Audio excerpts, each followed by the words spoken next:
Hi ಎಲ್ರಿಗೂ ನಮಸ್ಕಾರ. ಇವತ್ತು ಸಂಡೇ ಆಗಿದ್ದರಿಂದ ಏನಾದರೂ ತಿನ್ನಬೇಕು ಅನಿಸ್ತು ಬೆಳಗ್ಗೆನೆ.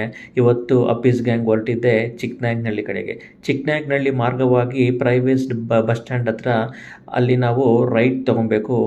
ರೈಟ್ ತೊಗೊಂಡ್ರೆ ದೇವಾಂಗದ ಬೀದಿ ಅಂತ ರೋಡ್ ಸಿಗುತ್ತೆ. ಆ ರೋಡ್ನಲ್ಲಿ ಹೋಗಿ ನೀವು ಸೆಕೆಂಡ್ ಲೆಫ್ಟನ್ನು ತೊಗೊಂಡ್ರೆ ಸ್ವಲ್ಪ ಮುಂದೆ ಹೋಗಬೇಕು. ಹಾಗೆ ಸ್ವಲ್ಪ ಮುಂದೆ ಹೋದರೆ ನಿಮಗೆ ಇಡ್ಲಿ ಮೂರ್ತಣ್ಣ ಹೋಟ್ಲ್ ಅಂತ ಸಿಗುತ್ತೆ. ಇದು ಚಿಕ್ಕನಾಯಕನಹಳ್ಳಿಗೆ ಫೇಮಸ್ ಆದ ಇಡ್ಲಿ ಮೂರ್ತಣ್ಣ ಹೋಟ್ಲು.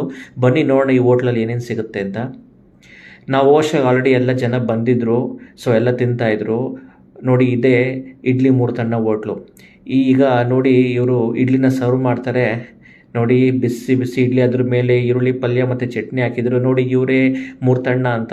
ನಾವು ಮೂರ್ತಣ್ಣ ಹೋಟ್ಲ್ ಅಂತ ಕರೆಯೋದ, ಅಂಕಲ್ ಇಡ್ಲಿ ಅಂತಲೇ ಕರೀತಾರೆ. ನೋಡಿ, ನಾಟಿ ತುಪ್ಪ ಹೆಂಗೆ ಹಾಕ್ತಾ ಇದ್ದಾರೆ. ಆ ನಾಟಿ ತುಪ್ಪ, ಈರುಳ್ಳಿ ಪಲ್ಯ, ಚಟ್ನಿ ತೊಗೊಂಡು ಬಾರಿಸ್ತಾ ಇದ್ದಾರೆ. ನಾನು ಒಬ್ಬನೇ ತಿಂತಾಯಿದ್ದೀನಿ ಅಂದ್ಕೊಂಡೆ. ನೋಡಿ, ನಮ್ಮ ಅಪ್ಪೀಸ್ ಗ್ಯಾಂಗ್ ವತಿಯಿಂದನೂ ಹೆಂಗೆ ತಿಂತಾಯಿದ್ದಾರೆ ಅಂದರೆ ಸರಿಯಾಗಿ ಬಾರಿಸ್ತಾ ಇದ್ದಾರೆ. ಆಲ್ರೆಡಿ ಆ ರುಚಿನ ಸವಿತಾ ಇದ್ದಾರೆ ಇಬ್ಬರು ಸೇರಿಕೊಂಡು. ನೋಡಿ, ಕಾಚ ತಿಂತಾ ಇದ್ದಾರೆ. ಈ ಹೋಟೆಲ್ನೇ ಬರೀ ಇಡ್ಲಿ ಮಾರ್ತಾ ಇಲ್ಲ. ನಾವು ನೆಕ್ಸ್ಟ್ ತೊಗೊಂಡಿದ್ದೆ ಪಲಾವ್ ಮಾತ್ರ ಸೂಪರಾಗಿತ್ತು. ಪಲಾವ್ ಆದಮೇಲೆ ನೆಕ್ಸ್ಟ್ ತೊಗೊಂಡಿದ್ದೆ ಪುಳಿಯೋಗರೆಗೆ ವಡೆ ಹಾಕಿದ್ರು, ಅದು ತುಂಬ ಚೆನ್ನಾಗಿತ್ತು. ನೀವು ಸಹ ಈ ಇಡ್ಲಿ ಮೂರ್ತಣ್ಣ ಹೋಟ್ಲಿಗೆ ವಿಸಿಟ್ ಕೊಡಿ. ಹಂಗೆ ನಮ್ಮ ಅಪ್ಪೀಸ್ ಗ್ಯಾಂಗ್ನ ಫಾಲೋ ಮಾಡಿ, ಲೈಕ್ ಮಾಡಿ ಮತ್ತು ನಿಮ್ಮ ಸಂಬಂಧಿಕರಿಗೆ, ನಿಮ್ಮ ಫ್ರೆಂಡ್ಸಿಗೆ ಶೇರ್ ಮಾಡಿ. Thank you.